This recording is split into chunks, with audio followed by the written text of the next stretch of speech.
So guys, ako nga pala si Ariel, isang full-time entrepreneur dito sa Canada. Tara, samahan nyo ko para makakita kayo ng mga discarding malulupit. At nga may pinalini sa akin dito na couch, dalawang couch na single. Kasi daw kami matanda na kami daw may-ari. Kaya sabi sa akin na linisin ko daw para matanggal yung amoy. Sabi ko naman na susubukan ko tanggalin yung amoy kasi kadalasan ng ganyan hindi na matatanggal yung amoy kasi yung mga amoy kadalasan kasi niyan nasa loob na siya ng ng foam. Wala na siya sa upper parts ng foam. Kaya sabi ko susubukan ko ako pero hindi ko maipapromise kasi nakagawa na rin ako yun dati, hindi ko natanggal yung amoy. Pero siyempre gusto nyong subukan ko, di try ko siya subukan.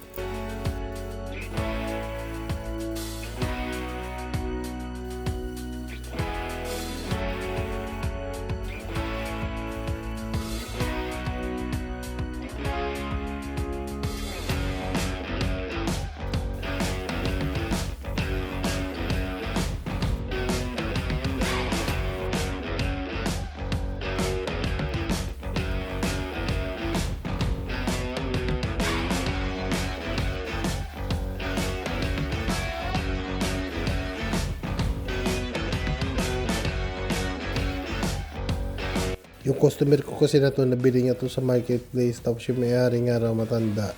Sabi ko kasi kaya hindi siya matatanggal yung amoy basta-basta kasi yung mga matatanda madalas nakaupo dyan tapos papawisan, papasok sa loob ng foam. Kaya sabi ko sa may-ari niyan, pero sabi niya sige i-try mo lang kasi sobrang maamoy daw talaga pag nasa loob ng bahay.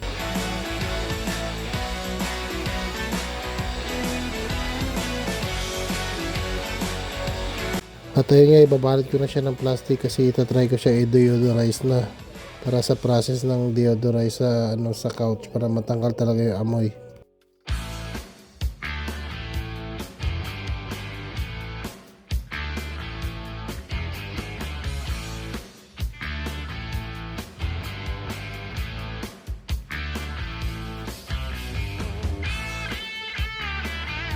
Yan, pinasok ko na lang yung fan pati yung deodorizer dito sa loob.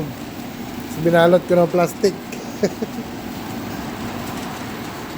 ay na yung paraan para mabalot hindi kasi pwedeng hindi kasi pwedeng gamitin itong deodorizer ng naka-open. Kailangan kasi siya kulob. Tapos kailangan meron siyang tumatakbong hangin sa loob ng ibig sabihin mayroong mag-circulate na hangin sa loob. Ayan.